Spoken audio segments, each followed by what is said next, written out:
All right. We'll get going. Okay. Again, my name's John Davids. I'm the CEO of Influicity. Thanks for joining us today on this community event. We're talking TikTok, Instagram.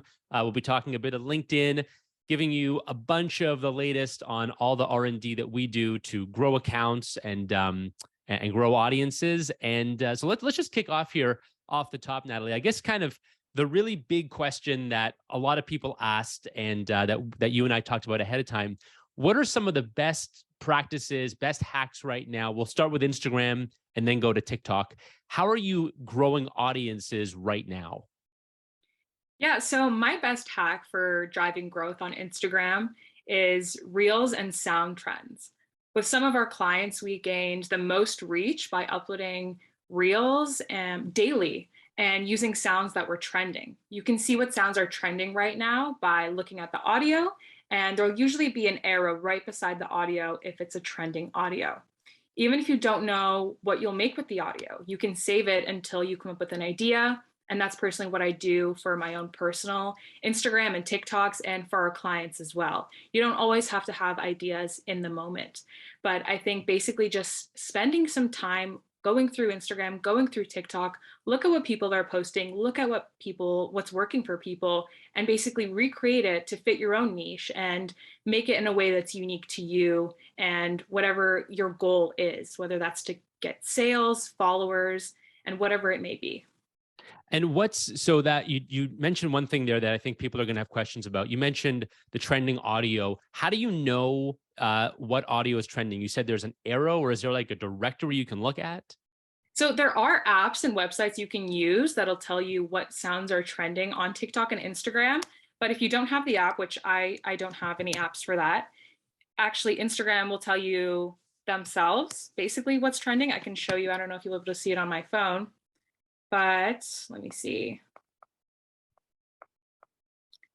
It'll basically be like an arrow right beside like where you see the audio at the bottom of the screen. There'll be an arrow, kind of a little diagonal like that, and you can see that it's trending if the arrow is right beside it. I can't find any right now And on my so free.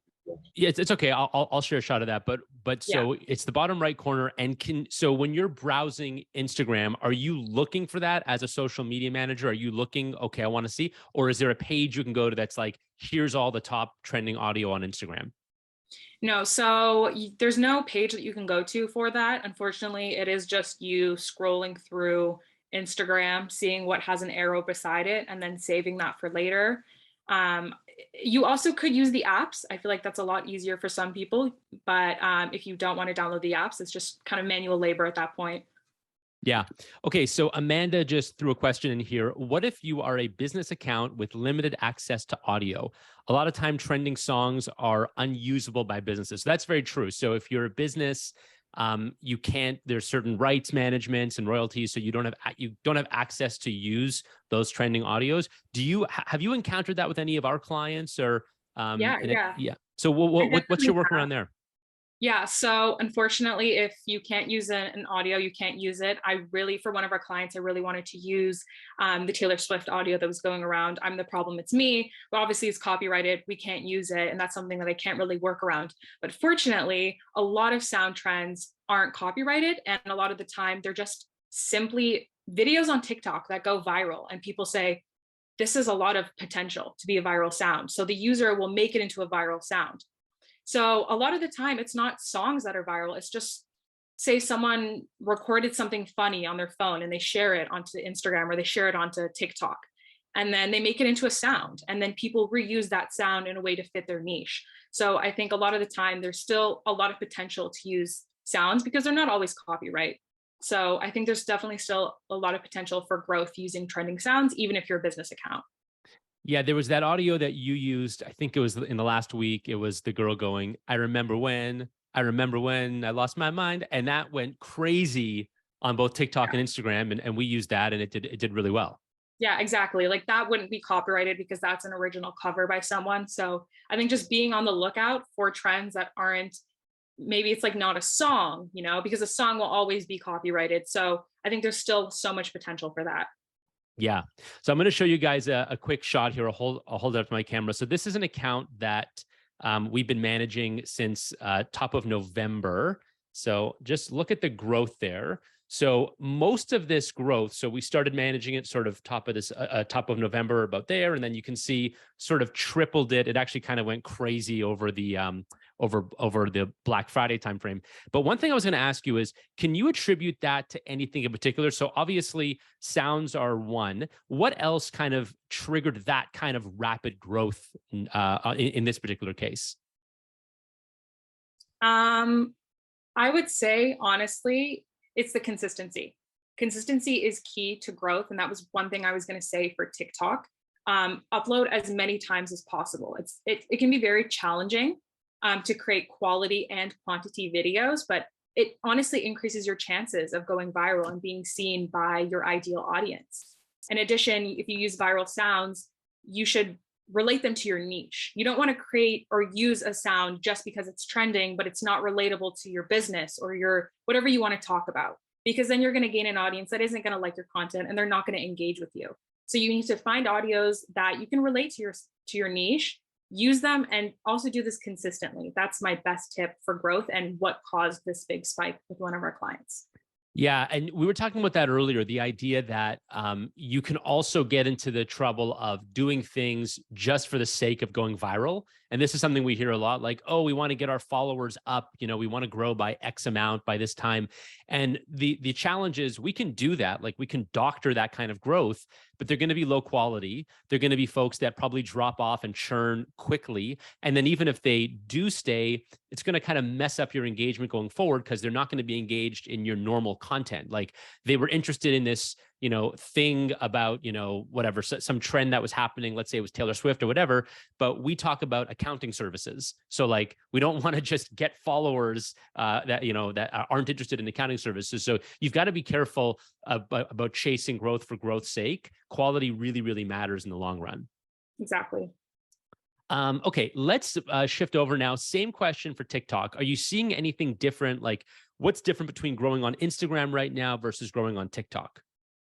I think you definitely need to show up more on TikTok than you do on Instagram. While you do need to show up, I would say daily on Instagram, it doesn't always have to be in a static post or a carousel or a reel. You can show up on stories, and that's enough to keep your followers engaged, interested in you and your product, your service, and your company. But with TikTok, it's a little bit different, because while they do have stories, it's something that's fairly new and a lot of people aren't using and aren't taking advantage of. So people are really sticking to the reels. Sorry, not the reels, the TikTok, the actual videos. So I know in my personal experience, the more I upload on TikTok, the better results I get, the higher chances you are of going viral. So I think with TikTok, you need to be more consistent in actually uploading content. Whereas on Instagram, you can upload maybe a few times a week onto your actual feed, but stay consistent on your stories. Yeah, Instagram is definitely a platform where people can get away with uploading once a day, Yeah. and even less than that. Like you can upload 3, 4, 5 times a week and be fine. I feel Yeah. like on TikTok, unless you already have a very big account, if you're in your growth phase, like frequency really matters. Yeah, exactly. If you post consistently on Instagram, whether that's Monday, Wednesday, Friday, every week, then that's enough to keep your audience. They know when to expect a post. Yeah. So that's more than enough for Instagram. And especially if you focus on reels too, there's a lot of reach there. But yeah, like you said, on TikTok, if you're a new, fresh account, you really need to pump the content out there. Yeah. So we talk about this a lot in our content cascade, which is Influicity's framework for making content. One question I want to ask you, though, about TikTok in particular is, what about the idea of reusing content? So I've seen some accounts do this, where you'll take a video and you'll put a different thumbnail on it, or maybe you'll make one little change, or you'll take the same visual and put a different audio on it. Is that a good practice, or do you get penalized for doing that? So a lot of TikTok content can be repurposed for Instagram and vice versa, but a lot of the time a piece of content can't be repurposed. If a piece of content is too specific or isn't following a trend, it can totally be repurposed onto both platforms. Just change the thumbnail and you're good to go. But sometimes trends can be seen on a specific platform. So it won't work. If there's a TikTok trend that is you don't see on Instagram, it's not going to work on Instagram. And obviously the other way around too. So I would say Even audios. Many audios are trending on one platform and not the other. So if a video is reliant to a specific audio, so if you make a video that is basically relies on this audio, it needs the specific audio, you can't repurpose that onto the other platform if this audio isn't trending on the other platform. And So I and, think, and what? And sorry to cut you off. What about the no, idea of sure. using the same TikTok like again and again? So if I post a TikTok on Monday, can I post it the following Thursday, or is that like Like the is there? exact same TikTok. Yeah, or the exact same thing, or maybe just changing out the sound, so the same visual. I would say it's something you can try. I know for myself, I have a series on my own personal TikTok that was doing really well, and I uploaded one and it didn't perform well. And I was like, this is really strange. So what a lot of the time they say not to delete the content because it can go viral days, weeks later. But I went ahead and I just completely deleted the content and I re-uploaded it the same day, and it performed way, way better than it did originally. Like I don't think, yeah, so I think you definitely can, but if you have followers, they're expecting new, fresh content. They're not going to want the same thing over and over again. So I think you can wait it out. I would say wait a few weeks if a video doesn't do well, and then maybe take it down and you can try again. And you can use a different audio, maybe if you can, a trending audio. So I definitely think there's potential to reuse content there, but I wouldn't upload the same stuff over and over again. Yeah. Okay. And for those just joining also, if you have questions, drop them in the Q&A. We'll be getting to them. We have a ton of questions that we got ahead of time also. One thing, Natalie, we've talked about a few times now is we keep mentioning trends. So can you define what a trend is? And maybe if you want to give the example about the one we found last week, I can't even remember the name of it, but Oh, like, yeah. yeah, but I want people to understand what exactly we're talking about when we say a trend and how you find one, that sort of thing. Yeah. So a trend can be anything from an audio that everyone is using on TikTok or Instagram. It can be a filter that people are using. A while back, there was a filter that was going viral that was like flashing colors, and it made like the screen kind of like wiggly like that. And people were like dancing to it.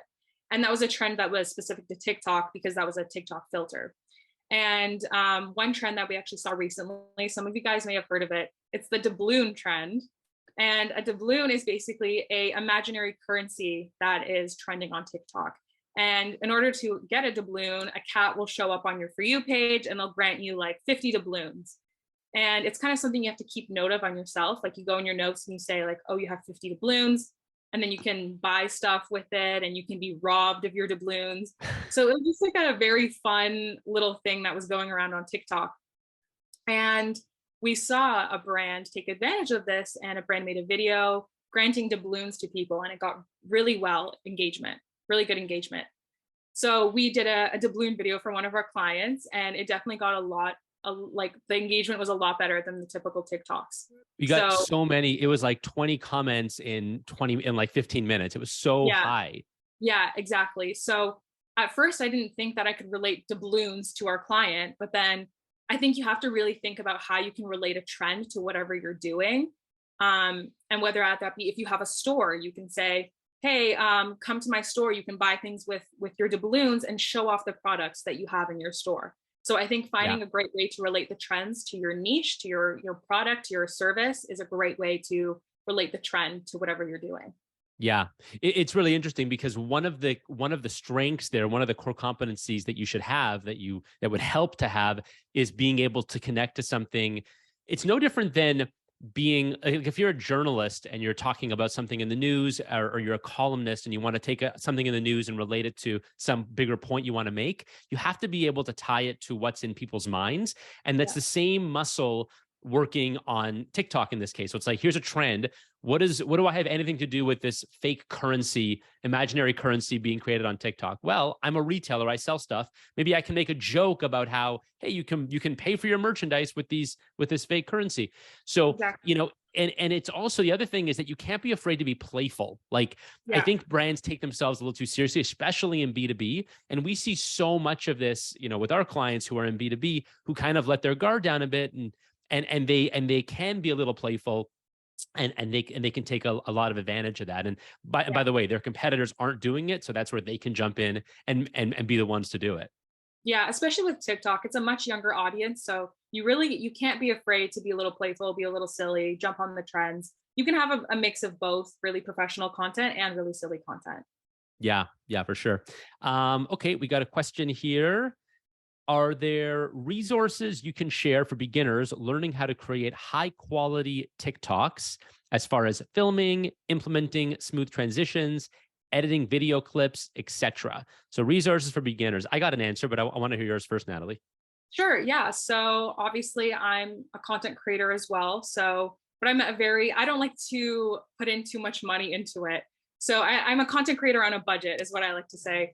I purchased a really, really useful tripod from Amazon, and you can connect it to your phone through Bluetooth, and you can basically take pictures with a little button, basically you hold in your hand, and you can take pictures. You can walk away from the camera. You can press the button. It'll start recording. It's super useful if you don't have anyone to help you make content. So I would definitely get a tripod. Amazon has some great ones. And I would definitely get a editing software. You don't need anything too expensive.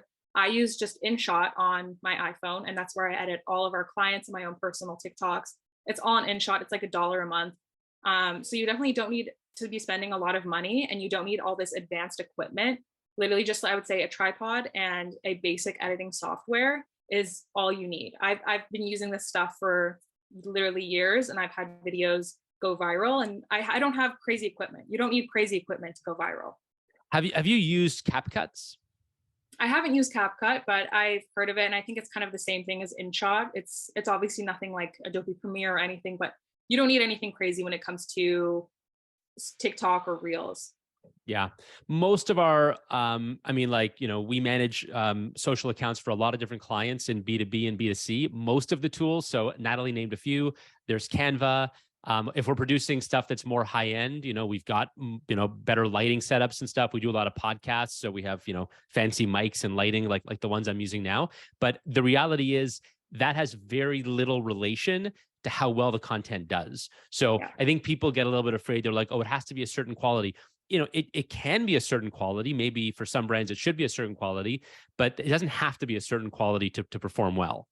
Yeah, exactly. And I noticed, in fact, that content that isn't too professional performs better, because when it's filmed on like this crazy HD camera, it comes off very commercially. It comes off too professional, and it's not relatable. But when you film it on your iPhone and you upload it or you edit it on a simple software like InShot, it comes very raw and it comes off very relatable, and people like that. So I think you definitely do not have to have this crazy equipment.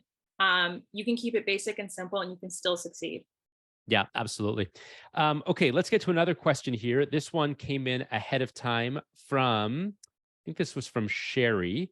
I might be getting that wrong. No, this is from Sherry. So, how to do B2B versus B2C on the different platforms. So, what's the difference between doing B2B content versus B2C content? Let me actually take a shot at this one first, Natalie, and then I'll Yeah. pass it over to you. So, this is a question we get a lot, and at Influicity we have probably we're a little heavier on B2B. So we have B2C clients as well, but B2B and high ticket B2C is where we play very strongly. And the number one thing that I always say is the main difference is the buyer's cycle and the buyer's timing.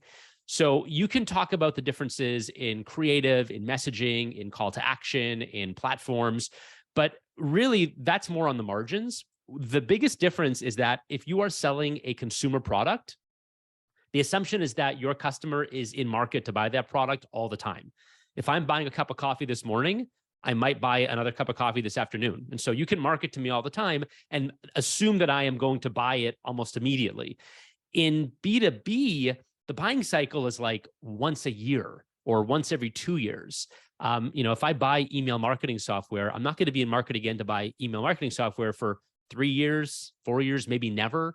So it's much more about creating demand without the expectation that people are going to buy or that people are even going to need, to come to your website quickly. So what we're doing on the B2B side is we're creating a lot of demand. We're creating video content and written content that has demos, testimonials, case studies. Those are the three biggest, most effective pieces of creative. And that's what we're doing on B2B. And largely the platforms, the distribution, the influencers, the vehicles, those are all the same. But we're not necessarily saying, hey, click here to buy, because That's not the assumption we're going to make. We're going to assume that if you want to buy, you're going to seek us out and you're going to, buy on your own. So that's the biggest difference. It's really just the buyer cycle. I'm sure you have more to say on the creative side, the messaging. What's your thoughts on that, Natalie?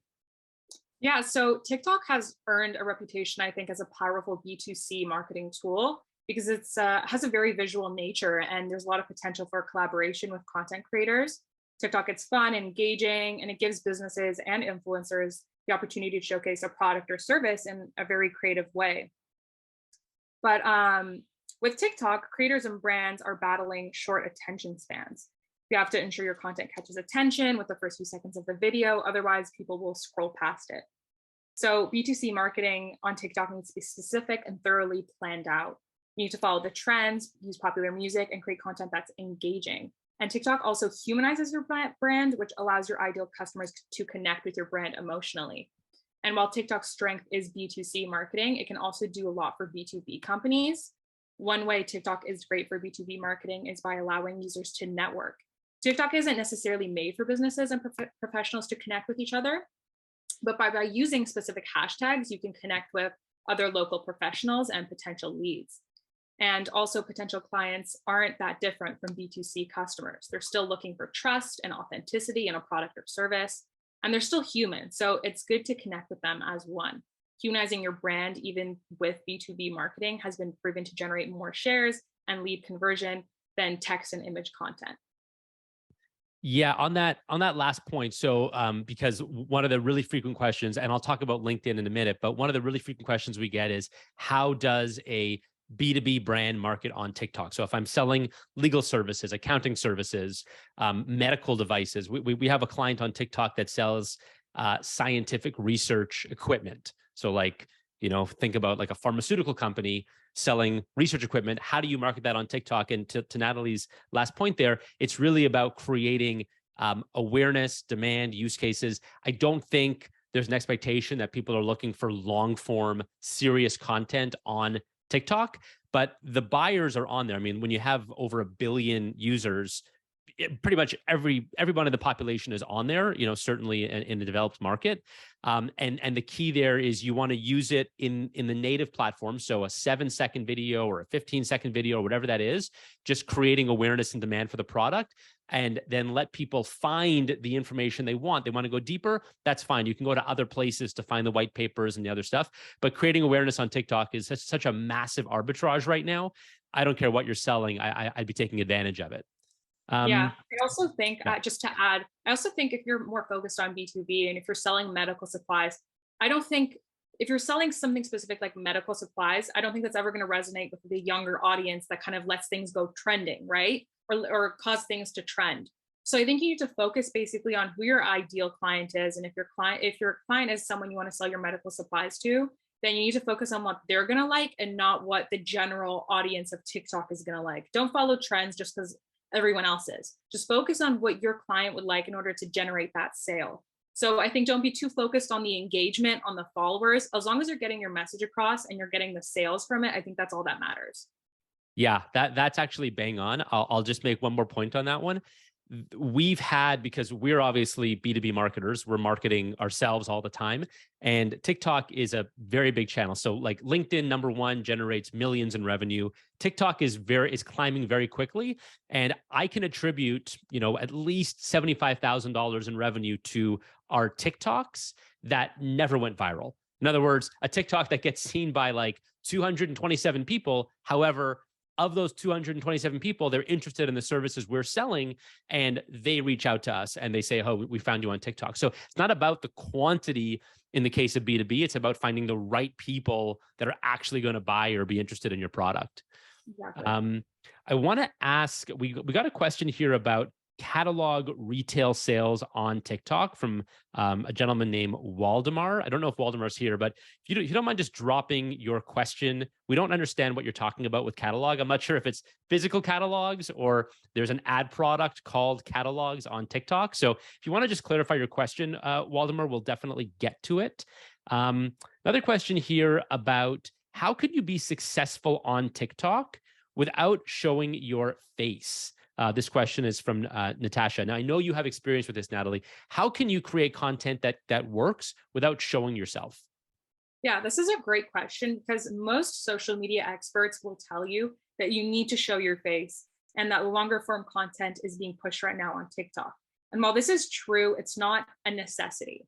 I've created videos for clients and for my own personal TikTok, and the ones that performed the best, the ones that got viral, never showed my face.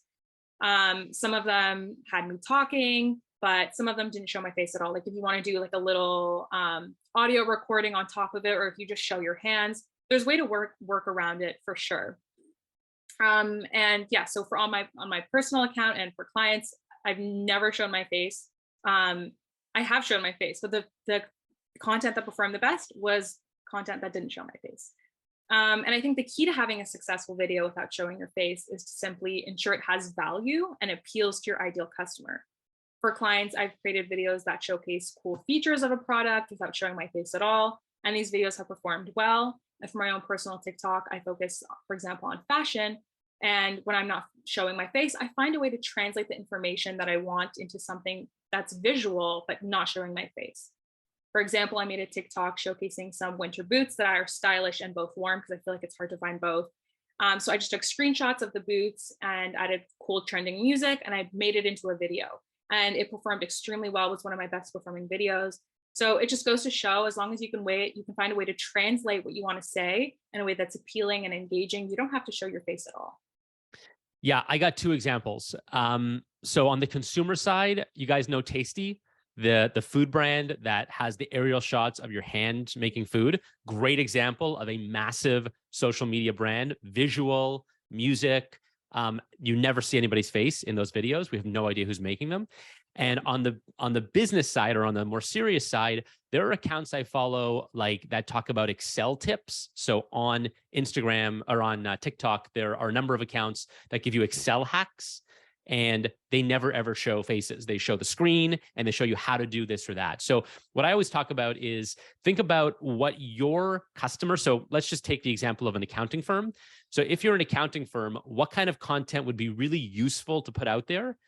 It would be like how to read a balance sheet, like what 3 things I look for when I'm looking at a P&L, cash flow statement blunders. And you can tell those stories really quickly. You can whiteboard them. You can, again, show a shot of your computer. So there's all kinds of ways to illustrate content that doesn't involve a person in front of a camera.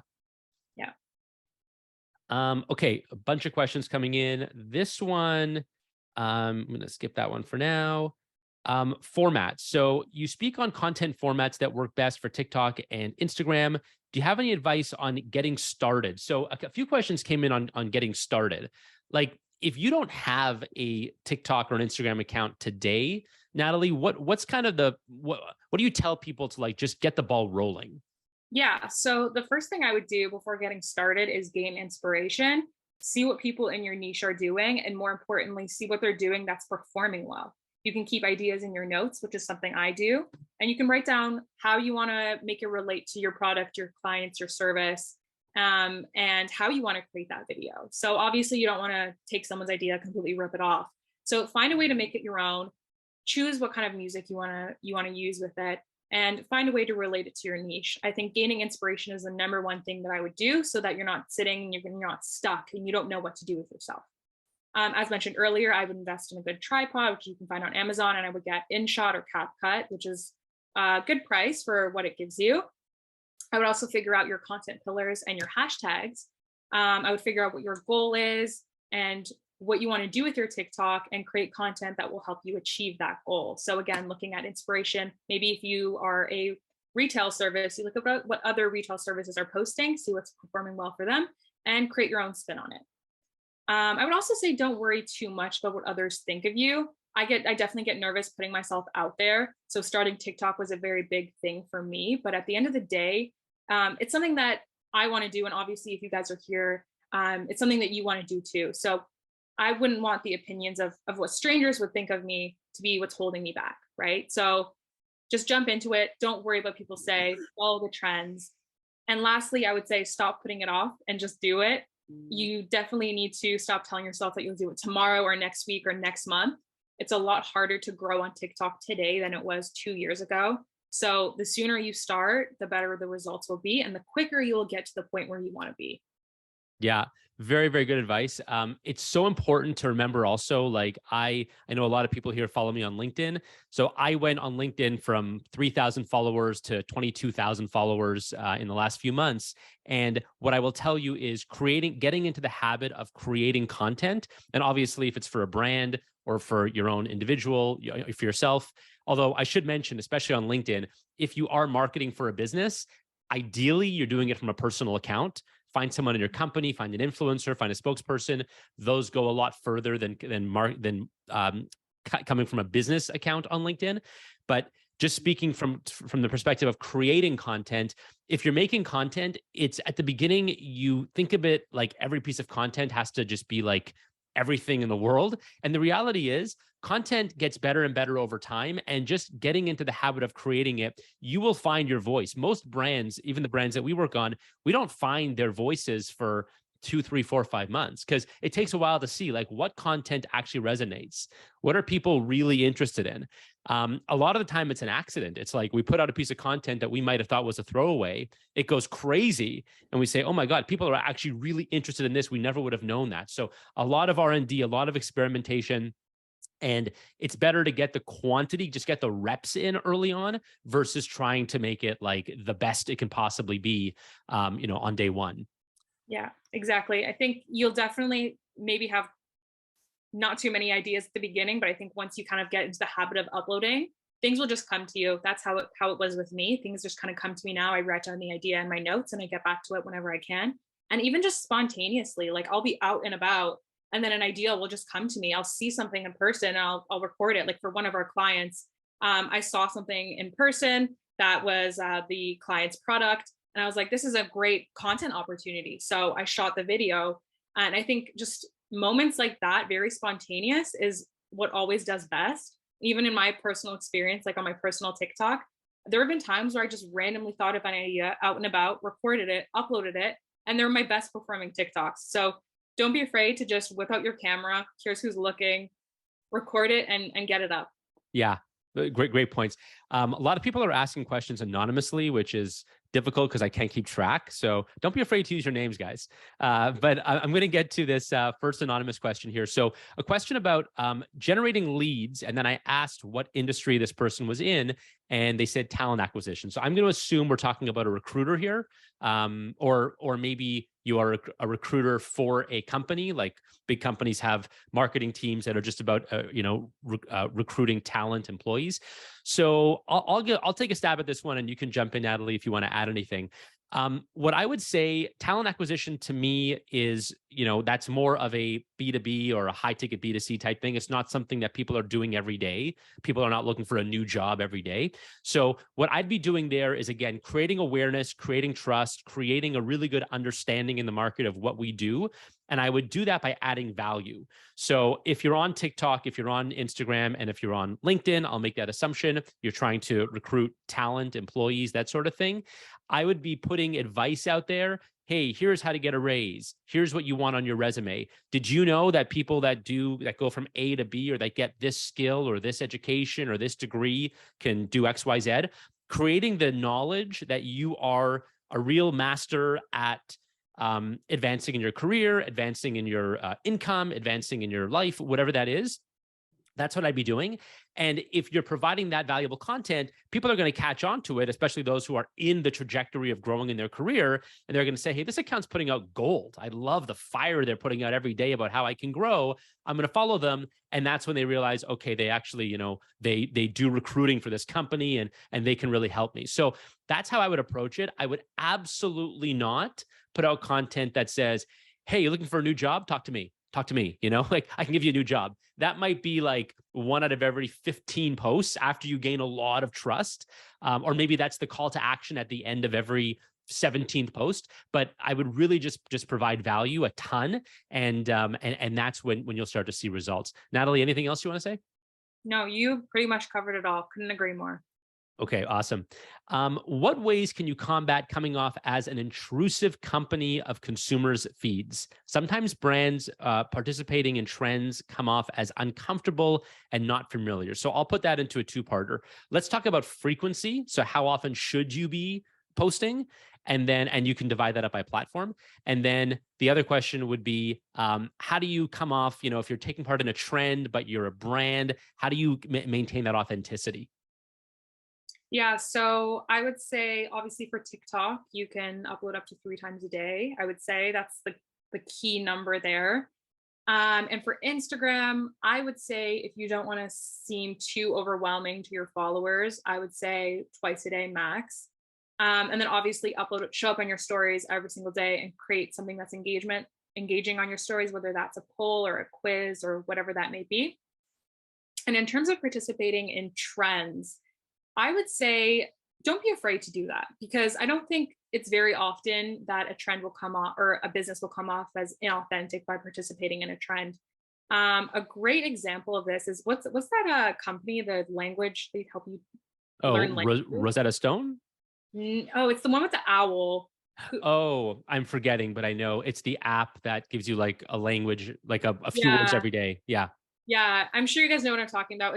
They have like a green owl as their symbol, and they're very big on TikTok. And one reason why is because they're right on the trends. They know how to take a trend and relate it to their app, and they also show the business side of things. They show the actual what is it called? The actual, like when someone gets in the owl costume, like they have an actual costume and they show that person in the The owl costume. mascot.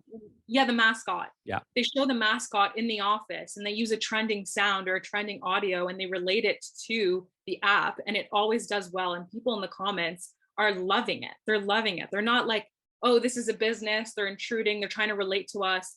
People are obsessed with it and their videos do so well. They have so many followers. So I think definitely don't be afraid to follow a trend as long as it obviously relates to your product or service because then it's not going to think that people aren't going to think you're intruding if it's actually relatable, right? Yeah. So yeah, definitely don't be afraid to do that. Duolingo is the name of the app. Yes, Duolingo. Thank you. Um, yeah, another one. I mean, I've seen so many brands do this on TikTok. Elf Cosmetics has done it. Walmart has done trends really well. We saw Toys R Us jump on a trend last week. They were that's not our client, but that was one of the brands we saw doing the what's The doubloons. Yeah, yeah, doubloons. So it was like they had their people love it. mascot Yeah, doing the doubloons thing. So that's a great example. yeah. Okay, we had a question here about frequency. So for smaller teams without a dedicated social media manager, what can we do to remain present without dedicating time every single day? That's a great question. I think it's a common misconception that you need to dedicate time daily for content creation. But I definitely don't think that's the case. While consistency is key, it doesn't mean 3 times a day, every day. Consistency just means show up however many times a week is comfortable for you consistently. That can mean uploading 3 times a week, every Monday, Wednesday, Friday. But if you keep it consistent, people are going to expect content on these days at a specific hour. And then they're going to show up for you because they want to see your content and they want to engage with it. So as long as you have a consistent schedule where you post, I definitely think you'll see a lot of engagement there. I would also recommend batch creating content, maybe dedicate some time on the weekend for scrolling through TikTok or Reels and writing down ideas and going forward with creating them. Then you can pre-edit them, you can upload them as drafts onto Reels, onto TikTok. And when you're ready to publish, you can post them without putting in that time daily for content creation. And ideally, I would recommend everyone upload at least once daily on TikTok. This increases your chances of going viral. It's not a necessity, but it does help a lot. And I think a good way if you don't want to stick too much to trends, because I wouldn't solely focus on trends when it comes to growth. A good idea is to create a series related to your niche. If this series does well, you can upload this type of video 2 times a week related to this series. Maybe if you're a retailer, you can do for the holidays, great hats that we're loving for the holiday season. And you show hats that you can purchase at the store. And you can do that as a series twice a week or however many times a week. And if it does well, it's something that will keep people coming to your page keep them engaged, keep them interested, and in turn create sales. Yeah. What about so what about stories though? How do you get I mean, is there a hack? And I'll just say the obvious that, like, in my opinion, there's no hack. You can hack your way around it, but what I would say is if you actually want to win on social, it's an investment worth making, whether you do that internally or externally. What is there any hack around stories? I would say so. TikTok just recently introduced stories. I don't think it's a very big thing yet. It could be in the future, but as of right now, not many brands are really using stories to create sales. I would say on Instagram, that's a completely different story. On Instagram, stories are very, very important. And they say, like I mentioned earlier, if you're not going to be posting every day, you should be showing up on stories daily. But it's not just showing up. You have to actually create valuable content on stories. Like for our clients, we do fun quizzes, polls, educational content that are going to teach people more about the product or the service. And you can also do a call to action as well. You can create a link in one of the stories, maybe even the first story, because usually the first story of the day is the highest performing. So whether that's a link to your website or whatever it may be, I think there's definitely a good opportunity in stories to generate those views into sales. Yeah. But I would say honestly, do what you can and take the sort of the hacks that Natalie has mentioned. But if it's something that you actually want to turn into a real channel, there are firms. I mean, we're one of them, and there are many others that you can use to create content at scale, high volume content that actually performs, because it's both volume, but then it's also tracking what's working and doing more of that. So it's not a part-time job, honestly. Like that's something that we have actually learned as we've grown our business on the social media management side. We've realized that to see actual growth, these are full-time jobs by very, very specialized people. It's not something that you can do sort of on top of the other 14 things that you manage. Yeah. It's not doable. Yeah. If you work a full-time job, you're not going to be able to upload 3 times daily. So do basically what's realistic for you, but as long as there's value in the content, then it should be doing well. Yeah. Okay. We got a great question here that's a little bit off topic, but I love it, so we'll take it. What should be the frequency of the content for, say, a big IT firm whose clients are more or less Fortune 500 companies? So the logic here, I'm just reading the question. So the logic here is to put the case studies, success stories, blogs, and podcasts. How should one go about these things? I'm sorry that, okay. So I'll take this and you can add on, Natalie. So let me spend 30 seconds here talking about LinkedIn, because it does come into play, and you can reuse a lot of the same content that we're talking about. Video content does well on LinkedIn. So a couple things to understand about LinkedIn. The frequency is less. So you generally don't want to post more than once every 18 hours or so. So it's basically once a day. It's not a platform where you want to post, like 3-4 times a day. Definitely not. And even posting 2 or 3 times a week is fine. Like that's enough frequency on LinkedIn. So it's fewer posts, more quality each time. Another interesting best practice: selfies, photos of people, whether it's yourself or somebody else. But photos of faces do very well on LinkedIn. And you guys have probably also seen those document posts. That's where you see a lot of people do the screenshots of Twitter, and then you just kind of scroll through. They call them documents or carousels. Those do about 2.2 to 3.4 times better than written posts. I wouldn't put too much weight in that, because I do a lot of written posts that do very well. So don't go crazy with that. And then one more thing I'll mention: if you're going to do video, which I think you should, put captions in your videos. Have writing in your videos, because people will scroll and captions do really well. One thing that I do that does really well on my LinkedIn content is I'll just put one line of text. So I did one, and I wrote like the dirty little secret that you need to know about influencer marketing. And I just left that text on the screen for 20 seconds, and that video was seen by tens of thousands of people. So, those are some tips on LinkedIn. So how do you actually, how do you actualize this? What are you supposed to be doing to market to the Fortune 500? So most of our clients, as I mentioned, are B2B. We're mostly marketing with companies that are selling products that cost hundreds of thousands or millions of dollars. So what I would say here is that 95% of what we're doing is demand creation. It's demand creation, 95%. 5% demand capture. And I would almost say, don't even think about demand capture. So when we're creating content, for larger companies, large IT companies, accounting firms, software companies. We're creating content that is in video form, telling you, let's say, in 30 or 40 seconds, how a client succeeded. That would be a case study in video form. Testimonials are great. Here's a really good one. If you could get one of your clients on camera talking about you, so if you can say, hey, can I talk to you on camera? It's going to be used in an ad campaign. I just want to ask you what you think about our product or our service, and just have them get a soundbite of them saying, oh, you guys are a lifesaver because XYZ. Run that as a LinkedIn ad. Those kinds of ads, we see 15% click-through or higher. Click-through, not impression, click-through rate on those ads is amazing. So we will test market a lot of content organically on TikTok, Instagram, and LinkedIn. And then we'll put paid behind the stuff that resonates organically. If it doesn't resonate organically, nobody wants to see it in a paid environment. That's intrusive. So make sure it actually works organically before you put it in a paid setting. And then the last thing I'll say here, because I just want to get to the other questions. Yes, if you have a podcast, most of our content is derived from podcasts. So we do podcasts for a lot of clients. We then take it, we turn that into TikTok, LinkedIn, blog posts, Twitter, et cetera, et cetera. And so if you have a podcast, that is a massive source of content to be doing lots of this stuff. Check out our content cascade, white paper, webinar, whatever, or just email us about the content cascade and we'll share that with you. And that'll show you how to do a lot of this stuff as well.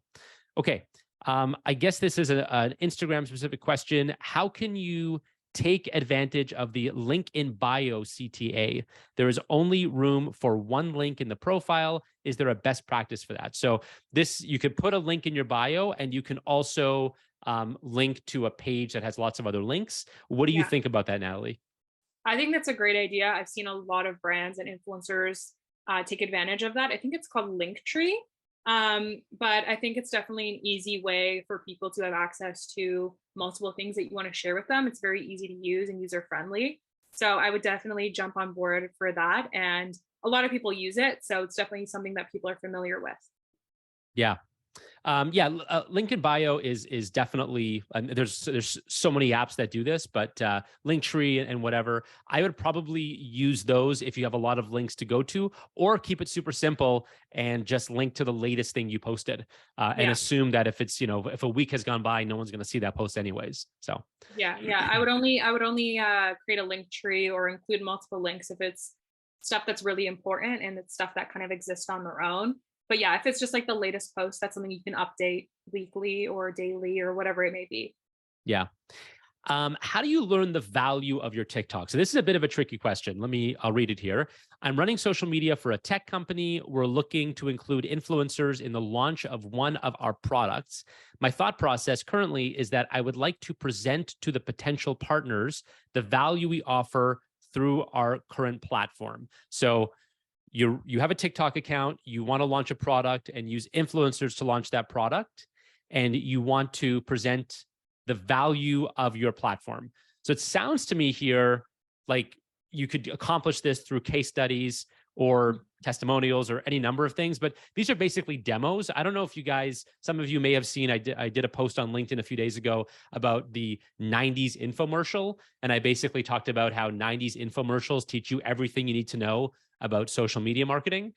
So if you think about an infomercial for a second, what do you have? You have a demonstration of a product. You have tons of testimonials. You have tons and tons of use cases. Here's all the things you could do with this food dehydrator. And it basically takes you through all of that. And then at about the 15-minute mark, halfway through the infomercial, they would tell you how to buy the product. So it's like 15 minutes of just making you want it. And then finally, they tell you about it. That's very much how I would approach what you're talking about there. You're doing a product launch.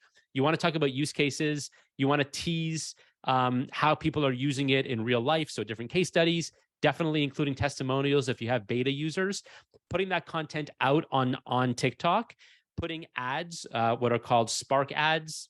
I don't want to get into the details here, but putting ads, paid media behind the TikToks that work. And there's a whole strategy behind how to do ads well on TikTok that I don't have time to get into. And that's what I would do. I would kind of think about it like you're just teasing this product as opposed to driving people, hey, buy now, buy now. They're not going to want to buy it until you've already kind of sold them on it. Anything you want to add, Natalie? No, like that was great. Okay, thanks. Okay. Regarding testimonials, if you had a client share a testimonial with you and you shared it on social, is it necessary to remove the testimonial if they're no longer a client? This is something I grapple with. I want to get your take on this, Natalie. How important is it to take, I'll just broaden the question, like whether it's a client that you no longer work with or a product you no longer sell, is it important to be scrubbing your social for like that kind of stuff? Or would you just leave it because it's been posted a while ago? I would leave it. I don't think there's any problem with it being up because it was still at a point someone who is satisfied with working with you or with a product. So if it's one specific product that they really like, it can still help people trust your brand or your business because they're like, okay, well, this person really enjoyed this product. So I don't see why this company would fail me with something else. And it's the same thing with a service. I think if you don't work with the client anymore, they were still at a point, they were a satisfied client. So it's like recommendations basically. I've had people who recommend services to me and they don't necessarily go there anymore because of X, Y, and Z reasons, but it's still something they recommend to me and they're not working with that service or that brand or whatever it may be. So I think there's still a lot of value in it, even if they're not a current customer or a current client. I think there's still a lot of value. Yeah, I would totally agree. One last question from this anonymous person that I answered a moment ago. Please drop me an email. You can just email success@influicity.com. We could talk in more detail. But the question here is about if you're doing a podcast, should you have the same host or should you have revolving hosts? I think that's what you're asking. The answer to the question is one host, revolving guests, and make the guests influencers, key opinion leaders, different domain experts. We produce a ton of podcasts, so I can talk about this for a long time. But the quick answer is podcasts are a cult of personality. You want to, as much as possible, have the same host for as long as you can. If you need to revolve your host, you should do that in seasons, not by episode. So like one host for 12 episodes or 1 year or whatever it is, and then you can change them. But don't go changing your host every episode of a podcast. Nobody will listen to your podcasts. Yeah. They'll tune out after one episode. And again, if you want to know more about that, success@influicity.com. Natalie, do you want to spend a minute talking about advertising or like TikTok ads? We can talk about that. Yeah, for sure. Okay, go for it. So TikTok ads aren't too complicated. TikTok has their own coins that you basically need to pay for. And then you get these coins and you use up the coins to run ads. And TikTok ads currently have two budgeting options. So there's daily or lifetime. And with both options, your budget isn't set in stone. So you can adjust your budget anytime throughout your campaign. And you can also set your target audience by gender, location, age, interests, and other variables. And it's similar to Facebook and Instagram's ad manager. You can create custom audiences and lookalike audiences to reach new audiences that are similar to your existing ones. And there are 5 different types of TikTok ads. There's in-feed ads, which are just ads that show up while you're scrolling on your For You page. There's brand takeovers, brand hashtags, brand effects, which is just when brands create their own filter that people can use, and top view ads, which is the same as in-feed ads, but they pop up at the top of someone's For You page. And TikTok ads are very effective. You essentially guarantee reach when you use TikTok ads.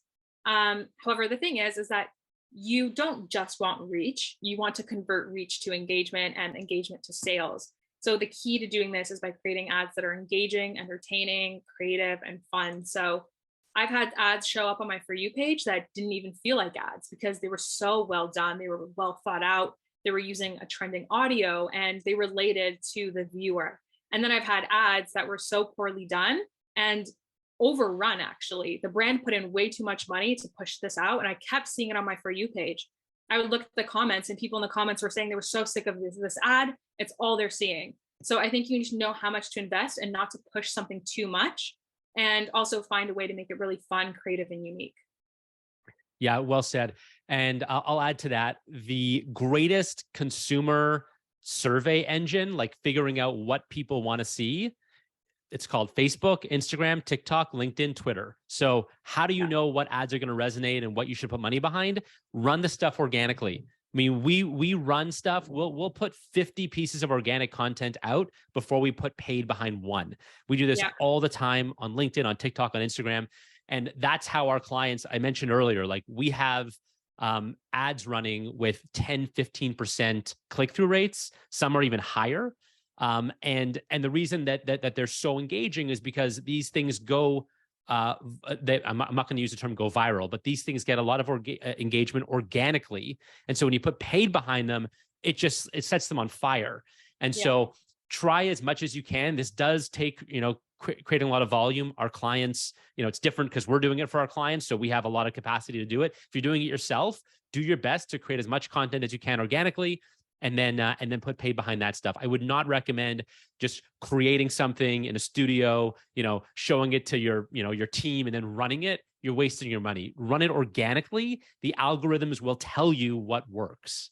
Yeah, social media is all about trial and error. So eventually when you start making content, you'll see what's really resonating with people. And you can, like you said, either run ads on an existing piece of content that you created, or you can create something similar like it because it's going to perform well, and you can run that one as an ad. So yeah, definitely a lot of trial and error. Yeah. We're going to wrap up here in 3 minutes. I've got 2 more questions I'll answer real quick. But just for everybody who's dropping off, thanks so much for coming. We're going to do these every 2 weeks. We'll have different sessions. I'll be in them. We'll have Natalie or somebody else in them. We'll do these Q&As. So hopefully you enjoyed the format. If you have questions or suggestions, success@influicity.com, drop us an email. Let me get to these last couple questions here. How much budget should you set aside for ads? Is there a rate per platform that will ensure success? So my quick answer to that is you can test ads or you can test every platform with like 20 to 50 bucks a day. Like and I'm talking kind of scrappy here. So if you're a big brand with a big budget, like no, we'll spend more than that. But if you really just want to try something and see if it works without getting approval for a big budget, run 50 bucks a day for like a week. And that will give you enough information so you can go and spend, $20, $30, $40,000 and actually make an impact. I'm not suggesting that you're going to get very far with 20 bucks a day, but it'll give you the signals to understand, okay, this is actually working. We should really try this. The worst case scenario is you get a budget approved for $100,000. You start pouring it into a platform and you're like, oh crap, this is terrible. And now I got to burn through this money because it's already been approved. So try with small amounts of money. The platforms are very good at getting small amounts of money to work just to give you signal. And then from there, you use that signal to make a case to your supervisor, to your team to say, hey guys, I just tried this. This is really effective. We've had situations where, again, we'll put 20 bucks into a platform and then we're like, oh crap, this is really working. Let's fire away. And we'll put, tens of thousands in it, but never without trying it first. Anything you want to add to that, Natalie? No, you worded it perfectly. Okay. Thanks. Okay, guys, this was awesome. Hope you guys appreciated this. Again, you can get us success@influicity.com and enjoy the rest of your Thursday. We'll talk to you later. Thanks, everyone.